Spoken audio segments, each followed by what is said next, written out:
destroços. De acordo com o secretário de Segurança Pública de São Paulo, Guilherme Derrite, serão encaminhados os corpos para a capital paulista. Quem vai trazer as informações, as atualizações, é o repórter Álvaro Noceira. Chega ao vivo aqui no programa Os Pingos nos Is. Álvaro, seja bem-vindo. Traga para a gente as últimas informações, as atualizações de momento, por favor. Boa noite para você, Caniato. Boa noite a todos que nos acompanham no Pingos nos Is.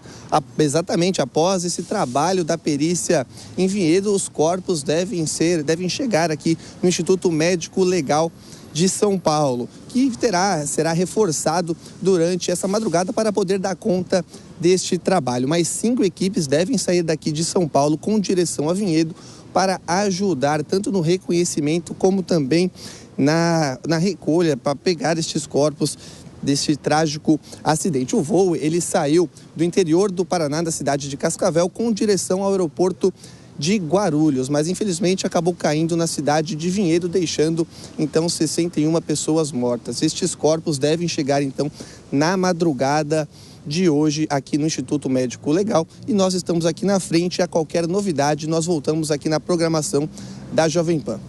É isso, Álvaro Noceira trazendo as atualizações para a gente, inclusive os corpos das vítimas serão trazidos para São Paulo e todo o processo será acompanhado, claro, pelas autoridades do Instituto Médico Legal, e a gente vai trazer também as atualizações aqui na programação da Jovem Pan News. Também havia expectativa da chegada do governador de São Paulo e do governador do Paraná na cidade de Vinhedo. A produção me informa que os dois já estão por lá.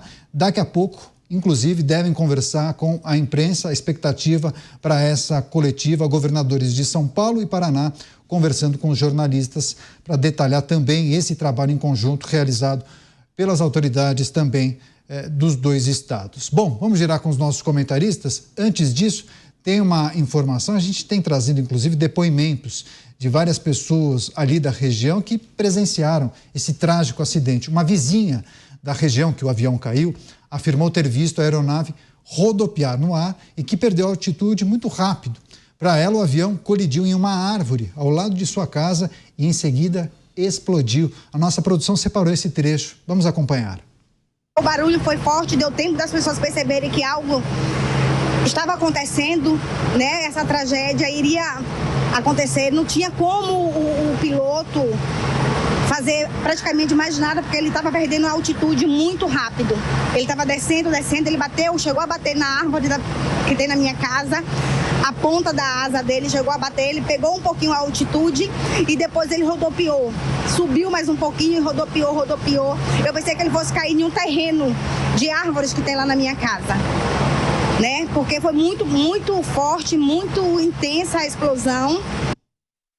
Aí, depoimento de uma moradora, ela que acompanhou a queda da aeronave, relatando o que viu e os detalhes dessa queda para a nossa equipe de reportagem lá na cidade de Vinhedo.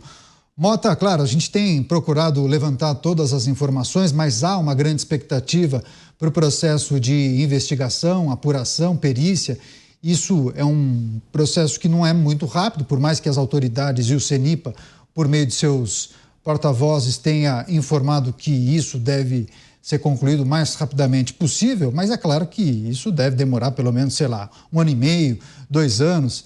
É preciso reunir muita gente, né, Mota? Principalmente os representantes das empresas aéreas, não somente a que fabricou o avião, mas também dos componentes da aeronave.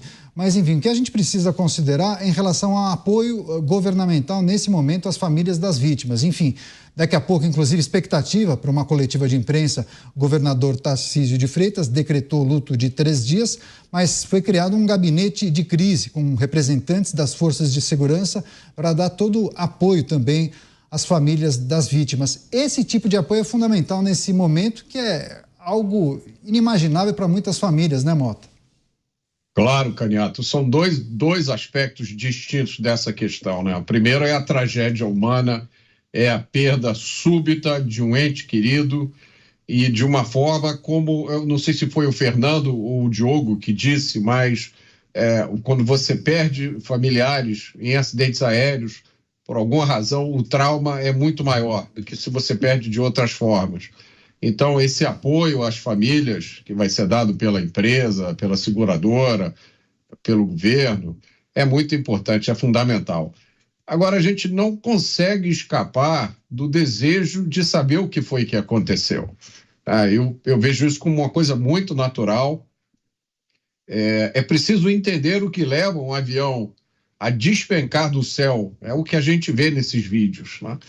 E pelas conversas que a gente já teve, pelos especialistas com os quais a gente conversou, e olhando o histórico dos outros acidentes, a gente pode imaginar que o que se vai identificar em determinado momento, quando as investigações chegarem lá, é uma combinação de fatores humanos com fatores mecânicos, né? E geralmente, eu vou lembrar aqui o caso de 2 acidentes que aconteceram com a ATR.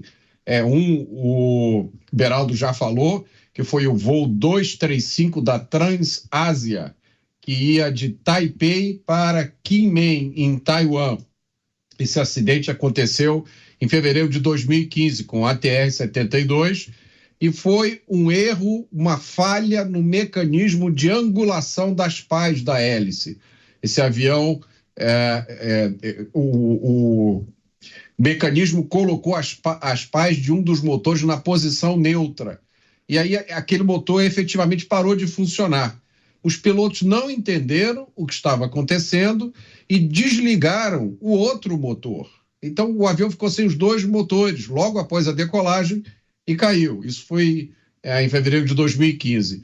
Em 2023, em janeiro de 2023, ano passado, aconteceu um outro acidente com outro ATR. Foi o voo 691 da Yeti Airlines, que é um voo do Nepal, que ia de Katmandu para a cidade de Pokhara. O avião também era um ATR-72 e ele estava pousando, em processo de pouso, quando ele estolou. O Fernando explicou para a gente, é um termo da aviação, que significa que o avião perde a sustentação. O avião está indo a uma velocidade abaixo daquela velocidade que ele precisa ter para se manter no ar. Então, o avião perdeu a sustentação e caiu. Não caiu, há vídeos disponíveis na internet desse acidente, não caiu da forma com a qual esse avião de Vinhedo caiu. Caiu de uma forma diferente. Ele estava indo numa trajetória linear e caiu de lado, mas ele perdeu sustentação. E esse acidente, o relatório desse acidente, apontou um erro humano. O piloto tinha a intenção de mexer uma determinada alavanca e mexeu a alavanca do lado, porque as 2 alavancas estavam numa posição muito próxima. Isso fez com que o avião perdesse sustentação e caísse. Então, eu imagino que o que a gente vai encontrar, que quando essa investigação acabar, o que se vai encontrar vai ser uma combinação, provavelmente, de fatores mecânicos e fatores humanos. Como o Fernando disse, são os furos do queijo que se alinharam de forma imprevisível e provocaram esse acidente. Eu acho que é importante, né, nesse momento, acalmar as pessoas. Eu imagino como o outro Fernando, esse último, se sentiu, né? Me lembrou, Caniato, quando aconteceu o atentado de 11 de setembro, eu estava em Fortaleza, eu estava vindo do interior, eu estava em Jericoacoara, e eu cheguei no aeroporto de Fortaleza para pegar o voo para o Rio de Janeiro e vi os aviões se chocando com as torres gêmeas, lá do World Trade Center. E naquele momento ninguém sabia o que estava acontecendo. Então começou a surgir um boato de que eram atentados que estavam acontecendo no mundo inteiro e que teria acontecido já no Brasil, e eu prestes a embarcar num avião para voar 3, 4 horas para o Rio de Janeiro. Então, hoje muita gente muita gente tem que viajar por trabalho, não tem alternativa, não tem opção de pegar um carro. Então é importante a gente trazer nesse momento também um tom de sobriedade para explicar que um acontecimento como esse é muito raro. O último acidente de aviação grave no Brasil já tem muito tempo, né? Isso é uma tragédia, vai se descobrir o que foi que aconteceu e vão ser tomadas medidas para que no futuro acidentes iguais a esse não aconteçam. Exatamente, claro que a gente levanta as informações, faz os questionamentos aos nossos entrevistados, convidados especialistas.